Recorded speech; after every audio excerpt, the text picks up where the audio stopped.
Hey folks, for this screencast, we're going to talk about plotting with multiple variables. So I've had a lot of comments about, Lyapunov functions or, Newton-Raphson in multivariable situations and like how to plot it. So I was going through my GitHub and I found this code that I made a long time ago called Plot3D. And basically what it does is it takes an XYZ data set and then a data vector, and then rather than plotting like a line or a mesh, it actually plots little different circles. Um, so I'm going to kind of show that here and basically recreate this code. Before we do that, let's just go over just plotting in general, right? So let's say I want to plot a sine wave, and I say I'm going to go from minus 2 pi, I'm going to increment by 0.1, and I'm going to go to 2 pi here. Y is going to be sine of x. All I need to do here is plot x comma y and hit F5. And does it freak out? No, it just took a while. There it is. So there's my plot of a sine wave. Now, I don't know if you guys know this, but if you scroll over, maybe it won't let you because it's not in 3D. Okay, so there's not a cursor for it, which is fine, but you can move it around in 2D, but it's stuck in 2 dimensions, okay? Now, let's say that you wanted to plot that sine wave in 3 dimensions, right? Well, you don't actually need to change anything. You can just drop down a new figure. So I'm going to say here, I'm going to say create a 2D plot of y equals sine of x, okay? So let's say you have like a parametric equation, right? And I want to create a what are those things called? Like a path line in 3 dimensions. So in this case, I'm going to say, y is still sine of x, so that's fine. But z is just going to be 5. So I'm going to say do 0 times x plus 5. Now, why did I do that? X is a vector, so it has a certain number of variables in it. It's not a scalar. And if I do 0 times x, what that does is it creates a vector of zeros. And then I add 5 to it, and all that does is make z just a vector of 5s. And so if I do plot 3, x comma y comma z, and I run that, now I've got 2 plots. So here's my plot in 2 dimensions, and then here's my plot in 3 dimensions. Now I could make this a little bit cooler, and I could say, don't make z equal to that. Why don't you just make z equal to sine of x as well? And now your path will be a lot, different. It'll kind of have that, the z coordinate, if you will, has a sine component to it. Okay? Now, if you wanted to mesh this, so let's say, you wanted that sine wave, and let's change it so that, how would I do this? Let's now, what if I wanted a plane now in 3D? Well, you have to use mesh grid for that. So for this one, what we're going to do is we're going to let y, I'm going to say xx, let's say x3D is x, that's fine. y3D, I'm going to say is x as well, so I have the same square pattern. But then I'm going to make an xx and a yy, and I'm going to mesh grid that, x3D and y3D, okay?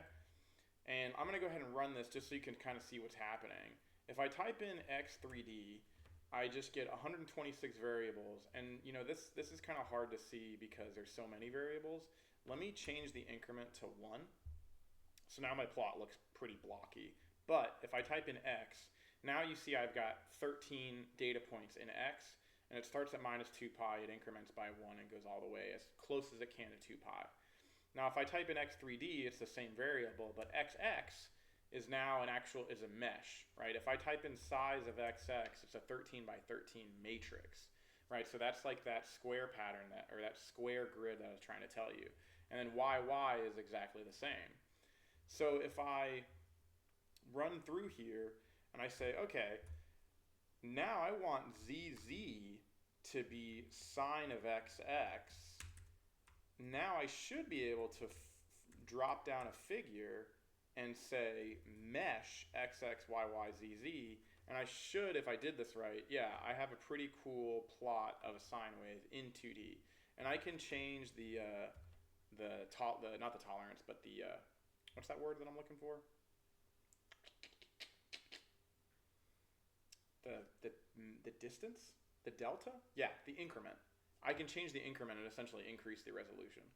Now, what if I want something cooler where like it waves in both directions? I think I could do sine of xx plus yy. I think that will work. Maybe if I multiply them together, I have to do a dot times. Oh dear. Yo, this is wild. You know, I'm gonna leave that because that looks really freaking cool. Anyway, so this is my plot in 2 dimensions. Now, I could make something a little bit more realistic, like xx dot hat squared plus yy dot hat squared. And this is typically what you see for like Lyapunov functions or for, you know, Newton-Raphson techniques. And so that looks like a lot more realistic of a mesh, right? Now, this is basically a function where z equals f of x comma y, right? Now, the whole point of this video, and it only took me 6 minutes to get here, is what if I wanted a function of 3 variables, right? So what if I had, you know, a x, y, z, what comes before x? Q, R, S, T, U, V, W? W? Let's say w equals a function of x, y, and z now, right? So how do I plot that? I've got x, I've got y, and I've got z now, and then I've got a data point at that value. How do I do that? Well, that's where this sort of plot 3D function comes in. And basically what I do is I loop through the data field, and then I create a radius based on a minimum radius and a maximum radius. And then if the radius is 0 or if it's less than 0, I set the minimum there. And then I plot a circle with that radius at that specific data point. Now, it looks like after the for loop here, I do a dx here, and I do an f star, and radius is, and then I do a plot tool. And plot tool is like another function. Open plot tool. Oh dear, that's a lot in there. And then I plot f star and the radius. That's interesting. Oh, this is a new figure. So I have this, I think plot tool makes a new figure if I recall. There should be yeah, this is where I do fig equals, yeah, fig equals fig name. So this plot, so basically this makes 2 different plots, which is fine. And I think all it does is it relates the radius of the circle to the value of s. Yeah, max f is calculated here from the maximum of the data set. That makes sense. Okay, cool. So we're going to try to recreate that over here, okay? So let's say I have a simple function. I'm going to do w equals x squared plus y squared plus z squared. And I'm going to make x 3 var equal to x. So it's going to go from minus 2 pi to 2 pi. Minus 2 pi to 2 pi, yeah. Y 3 var is going to go from negative to positive. And then z 3 var is going to go from, sorry, this is x, this is x. They're all x. They're all going to go from minus 2 pi to 2 pi. Now, in order to define w at every single coordinate, w needs to be 0's length of x3 var, comma, length of y3 var, comma, length of z3 var. And that way there is a data point at every single coordinate. And so when I say 4I dx is 1 to length of x3 var, and then 4j dx, actually, can't I just do 4x3 var? Is that a thing in MATLAB? Let me test it. This is how we, oh dear. You know what I didn't do? I did not put a clear CLC and a close all. Now I want you to see how I test stuff. So I'm going to do x is minus 1 to 3, right? And I'm going to say 4x. I didn't like that. Okay, I'm going to pause. Okay, I figured it out. So you do 4 idx equals x, and then you can display x, and it'll loop through the vector. Okay, so I just wanted to see what that syntax looked like. So I can just say 4xi equals x3 var, and then for yi equals y3 var, and then for zi equals z3 var, I can say w, ooh, I need the index though, dang it. Okay, so that's kind of weird. So for idx is 1 to length of x3 var, and then I'm going to have to pull out xi is x3 var of idx, and then I'm going to have to say for jdx, that's like the, idx is index, and then jdx is like the jth index, if that makes sense. I'm going to go 1 to length of y3 var, and then I'm going to say yi, I'll say yj is y3 var of jdx, and then for, and I'm going to have to do for ij kdx is 1 to length of z3 var. I'm going to say zk is z3 var of kdx. Okay.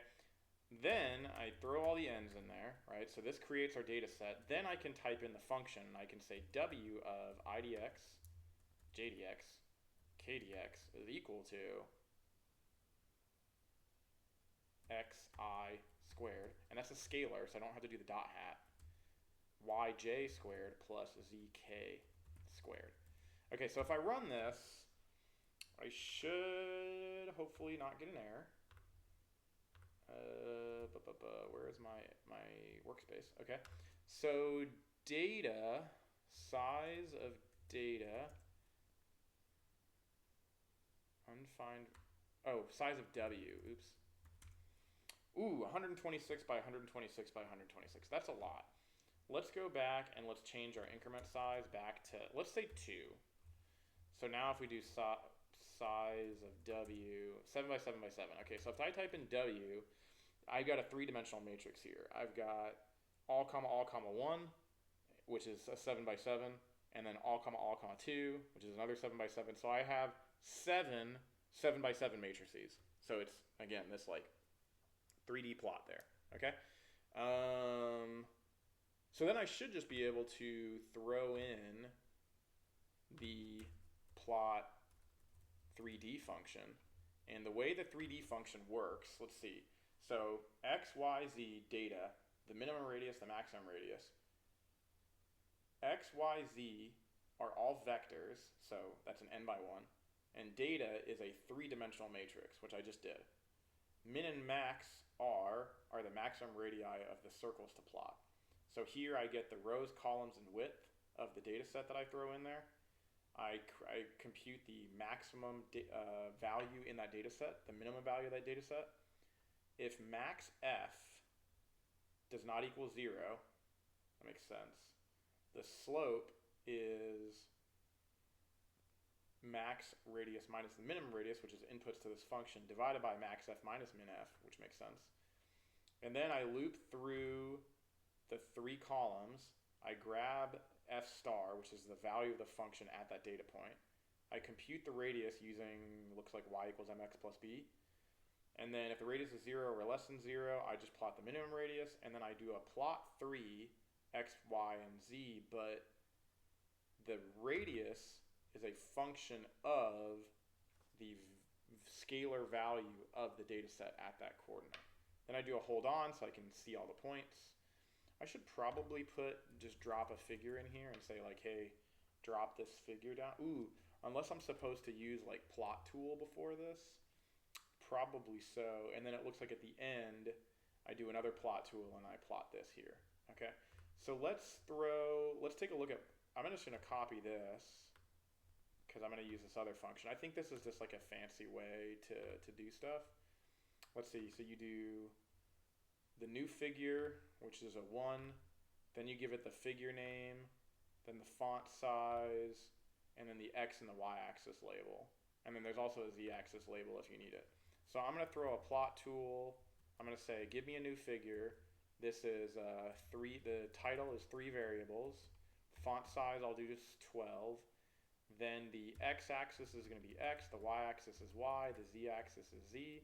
And I'm going to do plot 3, and I'm going to give it the x value, the y value, the z value, the data set, which is I call w.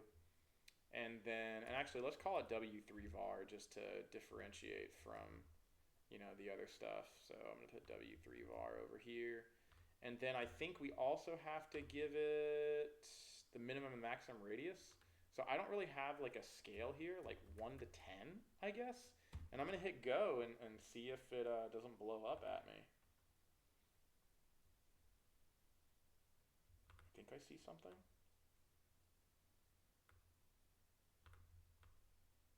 Oh, baby. That's it. So I can't really tell what's going on. Let's do 1 to like 30. Let's see that. It's freaking out. It might take a long... Oh, no, it's there. This is trippy, dude. Okay, so I can kind of see what's happening, right? The function is x plus y plus z, right? So that means when x, y, and z are big, the circle is big. And then, like, you look here at the origin, like, when x, y, and z are 0, you basically just get, like, the minimum radius. And so you can kind of see sort of a shape here where, like, the maximum is near the corners and then the minimum is in the center. But this is the best way that I've been able to plot 3 variables. That took 16 minutes to get there. So yeah, I'm going to go ahead and, should we try and break? Let's try and break my computer. Let's do 0.1. Oh, baby, this is going to be nuts. Hold on to your hats. Oh, baby. Can it do it? I don't know. I'm going to pause the video. Okay, folks, so my computer, me and my computer just blew up. So I toned it down. This is with an increment of 1. 0.1 just totally blew up my computer. It was like 126 by 126 by 126, and my computer couldn't handle it. This is my old laptop that I'm using, because this is the only one that still has MATLAB. But anyway, this is still really freaking cool. I mean, I'd love to see some of the stuff that you guys generate. I mean, you can kind of see where the circles get smaller and bigger if you kind of like zoom in. I mean, you can do like a top-down view. You can do a side view, maybe, if my computer won't freak out. Ooh, you can even do this really cool like isometric view. This should be like the title, or the what is that called? The GIF, the snapshot, the image, the bitmap. Yeah. All right. Well, I hope you enjoyed this video and I hope you learned a lot. I am going to close this. Let's see. Close all. Let's do a git status. I don't know if you knew that. You can do exclamation and then you can do a terminal command. Let's see. So I need to, let's see, git add. I did a couple other changes. Let's see. Now it says, let's see, git add plot 3 vars, plot 3 vars, and then git add fancy export tools and flip PDF, and then git status, git commit -am. Let's see, added plot 3 vars, which is an example of using plot 3D, and moved some files around. And then git push origin main master. Bada bing, bada boom. Git status, on branch math, or nesting commit, working complete. Folks, I hope you enjoyed this last 18 minutes. I had a great time. I hope you had a great time. I hope you have a fantastic Friday. If you're watching this on a Friday, I hope you have a fantastic July 4th. If you're in America and celebrate that, United States of America, and you celebrate this holiday, I hope if you're watching this, you have a great day in general. Positive vibes, all the love in the universe. I'll see y'all in the next video.